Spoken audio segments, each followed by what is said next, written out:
We often spend our days wrapped in a quiet chase, pursuing ease, repeating familiar routines, choosing predictable over the unknown. We crave warmth, stability, and the path that demands the least from us. But ironically, the more comfort we gather, the more lifeless we begin to feel.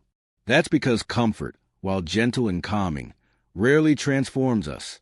It doesn't challenge our limits, nor does it force us to grow. Instead, it slowly dulls our inner fire, stealing our hunger, our drive, and our edge without us even noticing. The Stoics saw discomfort differently. To them, it wasn't a threat, but a teacher. They believed struggle forged the soul, that pressure polished the spirit. They knew that growth, the real, lasting kind, only starts when ease comes to an end. Seeking discomfort isn't about choosing pain for its own sake. It's a declaration of intent. I'm willing to face what's hard because I know who I'll become on the other side. This path isn't about suffering. It's about purpose. It's a rebellion against the idea that comfort means happiness. It's the realization that the human spirit wasn't made to coast. It was made to climb. So if you've been living inside the boundaries of what's easy, if you've been waiting for motivation to arrive like some sudden lightning strike, or if you've been circling the same habits, trapped in a loop of effortlessness that goes nowhere, then this is your signal to stop. This is your invitation to break the pattern. The Stoics understood something many of us forget. Comfort kills growth, and the life well lived, it isn't soft. It's shaped in fire. Comfort creates a kind of slow erosion. It starts gently. You stop pushing yourself, not because you've arrived at success, but because you've settled into something that feels safe. You repeat the same daily motions, visit the same places, talk to the same people, do work that no longer challenges you, scroll through content that never changes your thinking, and distract yourself with what's easy rather than what's meaningful. On the surface, everything appears calm, even successful, but beneath that calm, your potential begins to decay. Comfort, when repeatedly chosen, doesn't lead to deep contentment.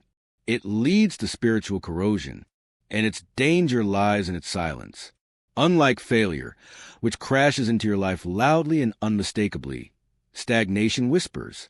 It disguises itself as peace, as rest, but its really avoidance dressed as tranquility. The Stoics saw through this illusion. Seneca once warned not to confuse comfort with wisdom. It is not because things are difficult that we do not dare. It is because we do not dare that things are difficult. And that is what comfort does. It steals our daring.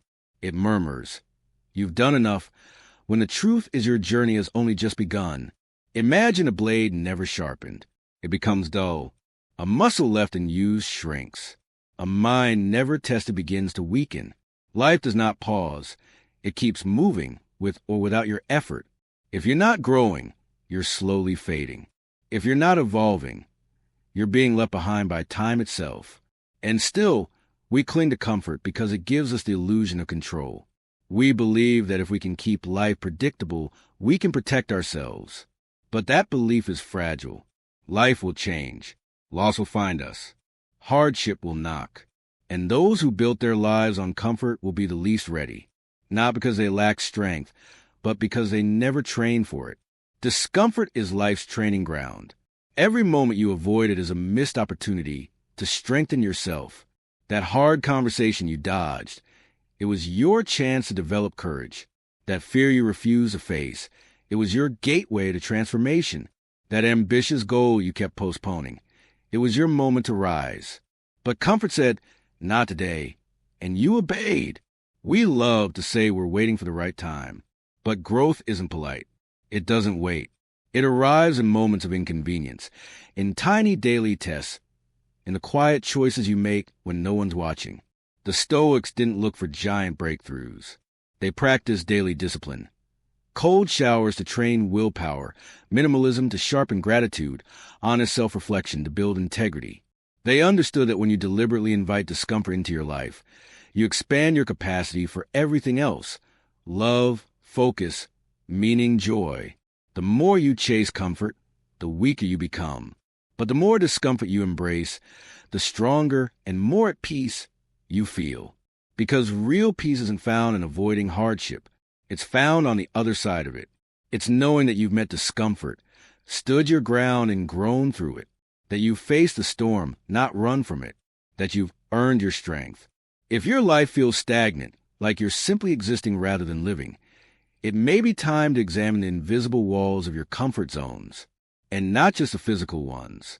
Ask yourself, are you avoiding emotional risk, dodging difficult thoughts, playing it safe in your relationships, your habits, your self-talk? Are you clinging to the familiar because effort feels too demanding or too uncertain? The truth is, comfort isn't a villain. It can be restorative, necessary even, but it should never become the destination. The goal isn't to stay safe, it's to grow, to evolve, to deepen. And growth is never found in stillness. It lives in tension, in the stretch, in those raw spaces where you feel exposed, uncertain, challenged. That's where the real you is waiting to emerge. So begin small. Do something today that nudges you out of ease. Wake up before the alarm. Say the thing you've been afraid to voice. Set a boundary. Ask a tough question.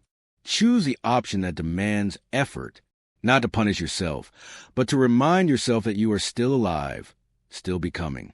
Because a life built around comfort is easy to maintain, but easy to overlook. A life sculpted by discomfort is impossible to ignore. It demands your presence, your attention. It demands that you rise. Growth doesn't arrive with fanfare. It doesn't tap you on the shoulder in a moment of calm. It doesn't come when everything is going right.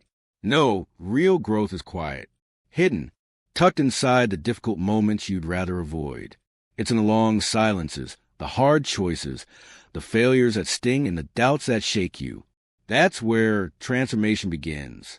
Think back to the defining moments of your life, the shifts that change how you view yourself or the world. Odds are they didn't arrive wrapped in ease. They came through difficulty, through pressure, through moments where you weren't ready, but you showed up anyway. The Stoics never sought suffering for its own sake, but they understood this truth. Without resistance, we remain shallow. Without challenge, we remain untested. As Marcus Aurelius wrote, the impediment to action advances action. What stands in the way becomes a way. That thing you're avoiding, that's your doorway. That's not the roadblock. It is the road. Most of us are taught to fear challenge, to see it as a detour we must get past. The Stoic reframes it as the very reason we're here. Consider the person who avoids confrontation. They hate the tension, so they stay quiet, nod politely, and silence their truth. It feels easier in a moment, but over time their confidence erodes. Their identity fades. They shrink from themselves, and the cost is invisible but massive. The growth they needed was in that uncomfortable conversation, but they missed it, or the person who fears failure so deeply, they stop trying. They stay in the same job year after year. They stay in lukewarm relationships. They bury their ambition beneath what's familiar. Why? Because failure feels risky. Because it's safer not to stretch. But while they keep things stable, life silently moves on. And with every challenge they avoid, a version of themselves is left undiscovered. They don't just miss chances. They miss themselves. Growth doesn't respond to wishes. It responds to action. It doesn't appear just because you want it. It appears because you step into fear and discover that fear isn't final. It appears when you fall and decide to rise anyway. Not because you're forced to, but because you choose to. Because something inside you craves becoming more than staying safe. This is why challenge is sacred. Not because it's comfortable or enjoyable, but because it uncovers who you are. It strips away the surface and brings your real values to light. It shows you your character, not the one you describe, but the one you live. Challenge refines. It clears out distractions, ego, false identities. And it asks a simple question: will you run or will you rise? Every time you choose to rise, even by an inch, you earn something no applause can give: self-respect. And here's the secret. You don't have to wait for life to test you. You can test yourself. You can ask daily, where can I lean in today? Where can I stretch? Not to impress others, not to prove you're strong, but because somewhere inside you already are. And discomfort is how you remember. Each day, whether you realize it or not, you're faced with choices, small ones, big ones, that quietly shape your life. And more often than not, those choices come down to two paths. One that's smooth, easy, and comforting, and one that's steep, uncertain, and demanding. The easy path is tempting. It's the option that lets you stay in your comfort zone. It doesn't push back. It doesn't ask much of you. It offers relief, quick satisfaction, the illusion of control. It's turning off your alarm and sleeping in. It's avoiding the difficult conversation. It's putting off the thing you said you'd start. It's doing what feels good right now, while silently taking away your potential over time. The harder path, on the other hand, doesn't feel good at first. In fact, it might make you uncomfortable the moment you step onto it. It asks you to show up when you're tired. It asks you to speak honestly when staying silent would be easier. It asks you to persist when quitting is an option. It rarely gives instant reward. But what it does give, over time, is real transformation. It gives you strength that comfort will never offer. It gives you a deeper kind of fulfillment, the kind that only comes from doing something hard and knowing you didn't back down. The Stoics knew this deeply. They didn't look for suffering, but they respected the value of discomfort. They understood that the difficult road is the one that builds you. Marcus Aurelius, Epictetus, Seneca, they all practice this idea daily. They believe that when life presents you with an option, you shouldn't just choose what's easy or familiar. You should ask, which path leads to my growth? Choosing the harder path doesn't mean making life miserable. It doesn't mean running yourself into ground or saying yes to every burden. It means being intentional. It means pausing before the easy decision and asking yourself, am I choosing this because it helps me grow or because it helps me hide? That's the key difference. Sometimes the hard path looks like waking up at 5 a.m. to exercise your body and your discipline. Sometimes it's choosing to be vulnerable in a relationship, to say what you really feel instead of what's safe. Sometimes it's working on your dreams after work when all you want is to rest. Sometimes it's just sitting in silence with your thoughts instead of numbing them with distraction. What happens when you start choosing this path? At first, it's tough. Your mind resists. Your body complains. But slowly, something shifts. That path becomes a little more familiar. Your capacity grows. What once felt impossible now feels like a challenge you can meet. And each time you walk that path, you become stronger, not just physically, but mentally and spiritually. You begin to respect yourself in a way that doesn't depend on external validation. You know, deep down, that you did something difficult when you didn't have to. And that self-respect, that quiet pride, it stays with you. But here's the danger. If you never choose a harder path, if you always choose what's easy, your limits don't just stay the same, they shrink. The longer you avoid pressure, the more fragile you become. The walls of your life close in. What once felt manageable starts to feel overwhelming because you haven't trained for adversity. You've grown used to the soft route, and suddenly, even the smallest challenges feel massive. On the flip side, when you regularly push yourself, even just a little, you develop what the Stoics call fortitude. It's not loud, it's not flashy, but it's real. And when life inevitably throws something heavy your way, you don't panic. You don't collapse. You've trained for this. You've carried weight before. You've taken the stairs when the elevator was working just fine. You've had the hard talks. You've done the hard things. And now you're ready. Eventually, this becomes a habit. Your mindset shifts. Discomfort stops being something you dread and starts becoming something you seek. Not because it feels good, but because you know what it gives you. You stop chasing ease and start chasing expansion. You stop fearing failure and start fearing stagnation.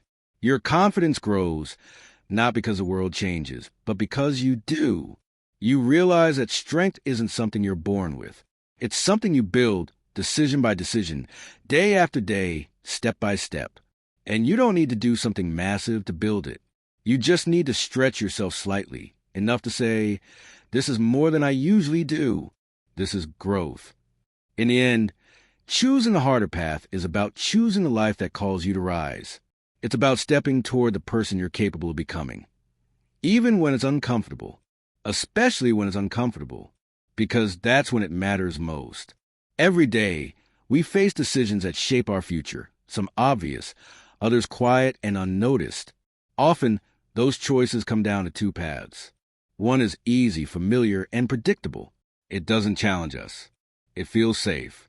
It asks nothing more than what we've already done before. And because it offers immediate comfort, it's the road most people take. The other path, though, is harder. It's steep, uneven, and full of resistance. It demands more from us, more patience, more effort, more courage. It makes our legs ache and our confidence tremble. And yet, the truth is, this harder path is the one that leads somewhere real. It's where growth happens. The easy path, on the other hand, just loops in circles. It keeps us the same year after year. The Stoics understood this. They didn't seek pain for its own sake, but they believed that discomfort was not something to fear. It was something to respect, something to learn from, something to train with. Because real strength, whether of body, mind, or spirit, doesn't come from ease. It is built slowly and deliberately, in the fire of resistance. It doesn't appear magically one day. It's forged over time through effort, struggle, and discipline. Most people want strength without the strain, discipline without disruption. But that's not how life works. If you always choose what's comfortable, you'll never become capable.